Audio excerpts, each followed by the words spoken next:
היי כולם, Simply Talk Hebrew. היום אני רוצה לספר לכם על משהו ממש ממש יפה שקרה בפוליטיקה בישראל. אני יודעת, כן. בפוליטיקה בישראל קרה משהו ממש ממש יפה, אפילו שזה מאוד מאוד קטן, וזה גרם לי להרבה מחשבות פילוסופיות, ואני רוצה לספר לכם מה קרה. אז בהתחלה זה לא היה יפה.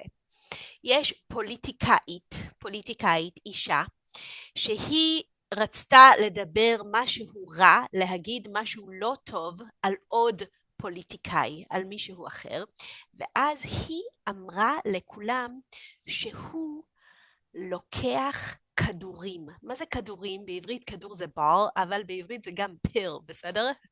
אז כשאנחנו בעברית אומרים לוקח כדורים, זה כמעט כמו slur למישהו שלוקח כדורים פסיכיאטריים, בסדר? אז היא סיפרה, היא אמרה, אני יודעת שהוא לוקח כדורים.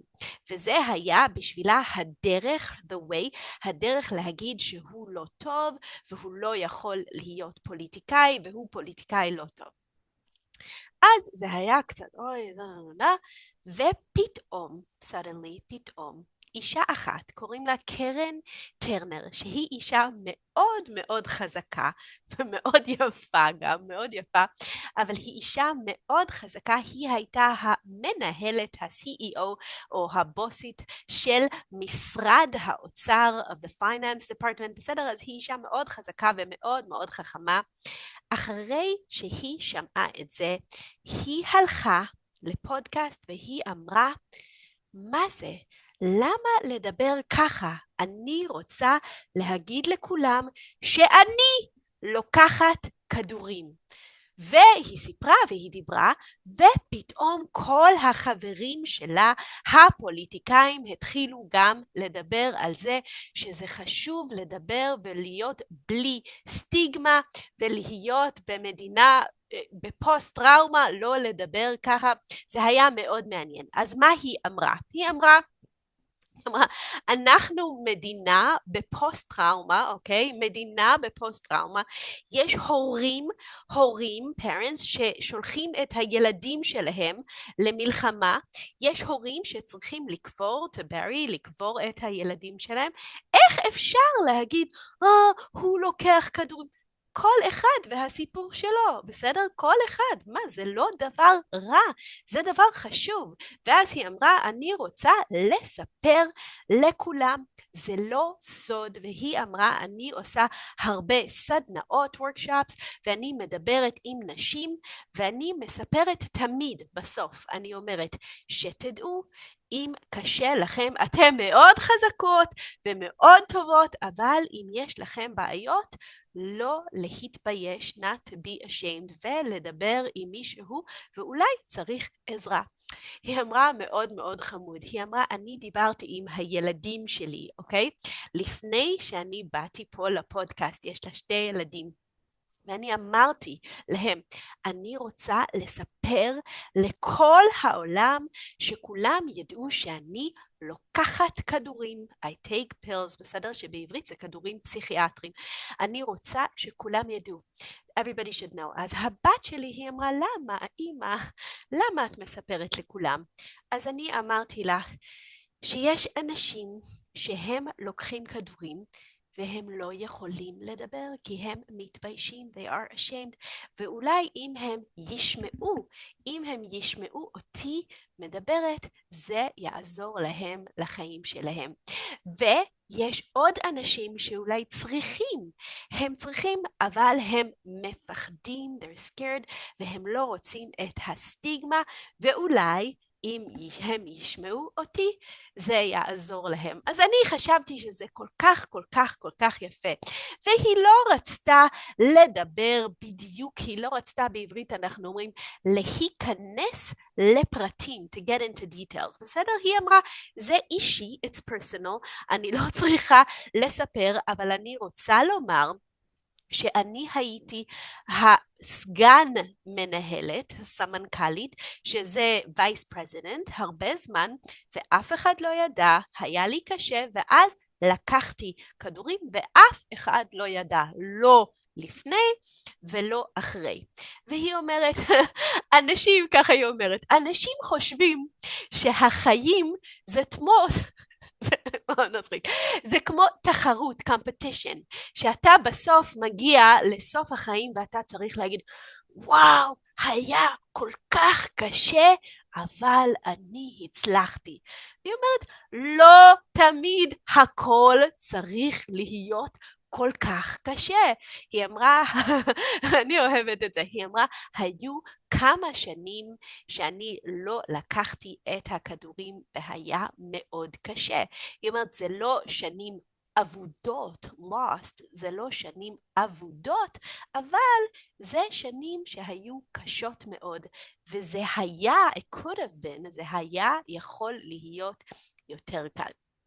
אבל מה שקרה אחר כך זה היה באמת באמת יפה. פתאום suddenly כל מיני חברים שלה, פוליטיקאים, אנשים שהם בפוליטיקה, כתבו גם דברים. וכל האנשים האלו הם במיינסטרים, אוקיי? הם במיינסטרים של הפוליטיקה הישראלית. זה לא שמאל קיצוני, זה לא ימין קיצוני, זה מיינסטרים. אני חושבת שזה מאוד מאוד מעניין. אז לדוגמה, for example, יונתן שלו. יונתן שלו זה מישהו מאוד צעיר, הוא בן 26 וגם הוא רוצה להיות פוליטיקאי, הוא רוצה לרוץ לכנסת to run for the כנסת, והוא כתב משהו כל כך יפה, כי הוא היה חייל הרבה מאוד זמן. אז קודם הוא כתב, קרן, את מדהימה, you're amazing, את אמיצה, you're brave. ואז הוא אמר, אני כל כך, ככה הוא ממש כתב, אני כל כך אוהב ומעריך, respect ומעריך אותך, ואני לומד ממך כל יום אני לומד איך להיות בן אדם ואיך להיות מקצוען, a professional. ואז הוא אומר, אנחנו מדינה בפוסט טראומה, שגם כמו שהיא אמרה, מדינה בפוסט טראומה, הוא אומר, אחרי טבח נורא, horrible massacre ו3 שנים של מלחמה, ואני רוצה להגיד, אחרי השנים האלה של לחימה, של fighting, כי הוא היה חייל, של לחימה אינטנסיבית ואובדן, a loss, אובדן של החברים הכי טובים שלי, כולנו רק מתחילים להבין מה שקרה לנו. אז תדעי שאני מקבל ממך כוח על הכנות, the honesty, היושר והעוצמה, the power שלך. אני מתה עלייך, אוקיי? ככה אומרים בעברית, I love you, בסדר? אבל כזה, I love you to pieces, בסדר? אני מתה עלייך.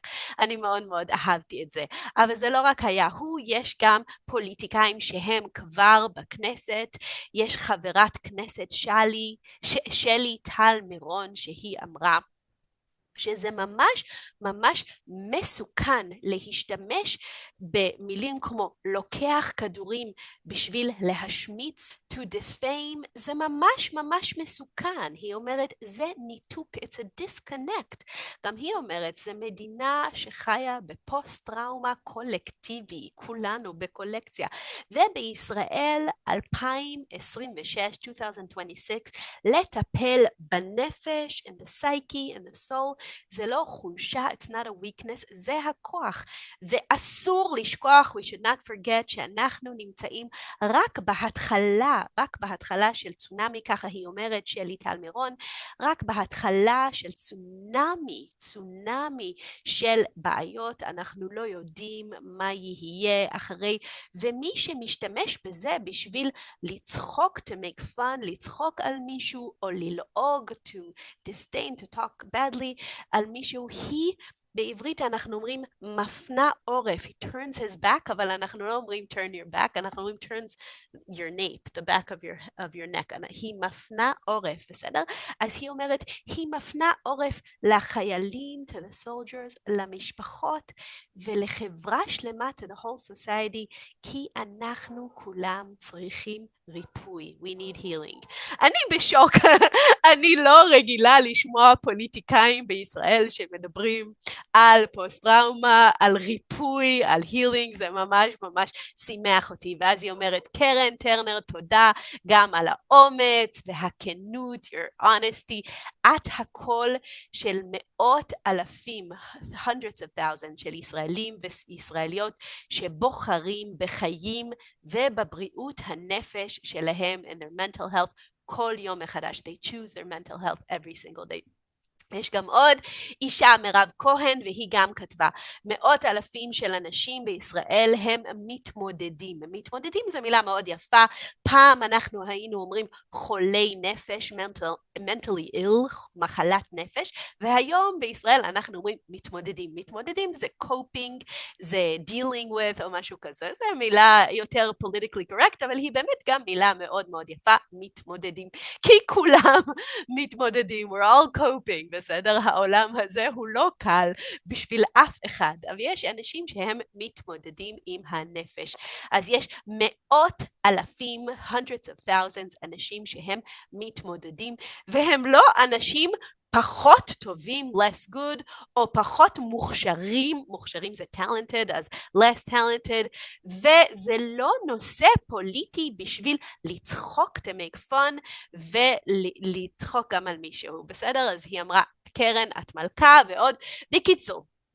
הרבה מאוד אנשים. אני חשבתי שזה נושא מאוד מאוד מאוד מעניין, כי אני כבר הרבה מאוד זמן חושבת על השיח, הדיסקורס שיש לנו. קודם כל באמת יש הרבה מאוד סטיגמה ואנשים מפחדים, אבל גם אני חושבת שלהיות שמח זה כמו בשבילנו, בשביל האנשים באמריקה ובישראל, בכל מקום, זה כמו להיות שמח, זה כמו להראות לעולם שאני הצלחתי. אנשים אומרים, oh, he's a very sad person, don't listen to him. בסדר, ממש. כאילו, הוא ממש עצוב. בעברית, אנחנו לא אומרים את זה, זה אמריקאים אומרים, אוקיי?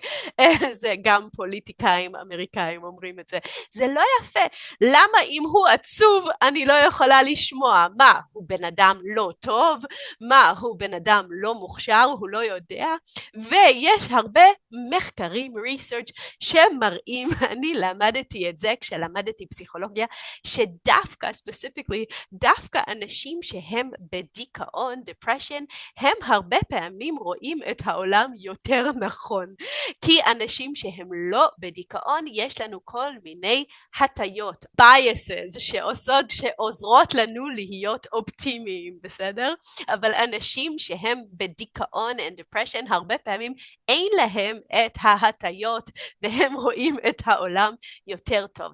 אז הרבה פעמים אני אספר סיפור קצר. אני הייתי באוטובוס, בסדר? באוטובוס מתל אביב לירושלים. והייתה אישה, והיא עשתה הרבה מאוד דרמה, בסדר? למה? היא לא רצתה שאנשים ידברו בטלפון.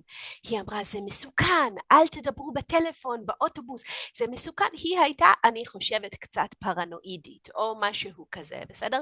לא לדבר בטלפון, זה אולי היפוכונדרית, אני לא יודעת. והיא אמרה, אני רופאה, אני לא יודעת מה הסיפור. אבל היא ממש ממש צעקה שיילד, בסדר? עכשיו זה קורה לפעמים בישראל, שיש מריבה באוטובוס, זה קורה הרבה. וכולם התחילו להגיד, אף אחד לא אוהב שאומרים לו מה לעשות, בטח לא ישראלים, אוקיי? והם אמרו, אני רוצה לדבר בטלפון, בקיצור, מהר מאוד היה צעקות, יילינג, צעקות. היא ישבה לידי, אוקיי? אני ישבתי שם בשקט, לא אמרתי כלום, ופתאום אישה צעירה, young woman, צעירה ויפה, חמודה, מסתכלת עליה ואומרת לה, תגידי, tell me, את שמחה? Are you happy? את שמחה? והיא אמרה את זה ככה, כאילו, את שמחה? עכשיו, לא, היא לא הייתה שמחה, היא הייתה פרנואידית, והיא חשבה שהטלפון הורג אותה, והיא הייתה ממש בסטרס, אז בטח היא לא שמחה, אבל מה זה קשור? What's the connection? למה להגיד את שמחה? כאילו שאם מישהו לא שמח זה אומר שהוא לא בסדר, זה אומר שהוא עושה טעות, זה אומר שהוא לא יודעת, אני חשבתי שזה לא יפה. אם שואלים מישהו, עצמך צריך להגיד את זה עם חמלה, compassion. עצמך הכל בסדר, לא להגיד את זה בזלזול and defiance ככה. זה מה שאני חשבתי. ואני חושבת שכל התרבות הזאת, this culture, שאומרת שלהיות שמח, זה אומר שאני מצליחה. אני לא חושבת, אני חושבת שיש אנשים מאוד מאוד טובים שהם בדיכאון and depression והם מאוד עצובים, ואם יש מישהו שיש לו הרבה בעיות הוא יכול להיות עצוב, והוא אדם מאוד טוב, ואולי הוא עשה דברים מאוד טובים בחיים אבל הוא עצוב, מה לעשות? ויכול להיות מישהו פסיכופת שהוא אדם ממש רע והוא עושה כל מיני דברים ממש רעים והוא שמח. אז מה זה אומר? אם אתה שמח זה לא אומר שאתה טוב, זה לא אומר שאתה מוכשר. ואני אסיים את הרנט שלי, את כל מה שאני רוצה להגיד, כי זה משהו שאני חושבת עליו הרבה, שהבעיה הגדולה באמת זה כשאנשים כשהם בדיכאון, הם גם בדיכאון והם גם מתביישים. They're also depressed and also embarrassed about the depression, בסדר? אז הם אומרים, למה אני כל כך עצוב? למה? ולמה אני כל כך סובל? Why am I suffering so much? מה?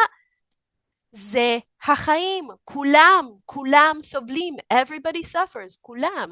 יש אנשים יותר, יש אנשים פחות, תגידו תודה אם אתם פחות, תתפללו, pray, בשביל האנשים שהם סובלים יותר, וזהו, זה לא אומר שהאנשים האלה עשו משהו רע, ואם אנחנו סובלים, זה לא, או if we suffer, זה לא אומר שאנחנו עשינו משהו רע, אנחנו לא צריכים לסבול פעמיים, to suffer twice, קודם כל בגלל הדיכאון, ואחר כך בגלל שאנחנו כועסים, we're angry, למה אני בדיכאון? זהו, אוקיי, זה היה רנט מאוד ארוך ומחשבה מעניינת שהתחילה מהפוליטיקה בישראל. אני באמת מקווה שאנחנו נלמד לדבר על הדברים האלה בצורה נורמלית ובלי להתבייש ולהגיד וואו אני היום עצובה והוא עצוב וזה לא טוב וזה לא רע, פשוט כי זה החיים, בסדר, הכל טוב, לא צריך להתרגש, to get so excited, בסדר. כי סבל זה לא טוב וזה לא רע, זה סבל, זה מה שזה, זה כואב מאוד מאוד מאוד, זה כואב, זה לא טוב, זה לא רע, זה כואב. חברים, שיהיה לנו בשורות טובות ושכולנו נהיה בבריאות, בבריאות של הגוף ובריאות של הנפש, ברק דברים טובים.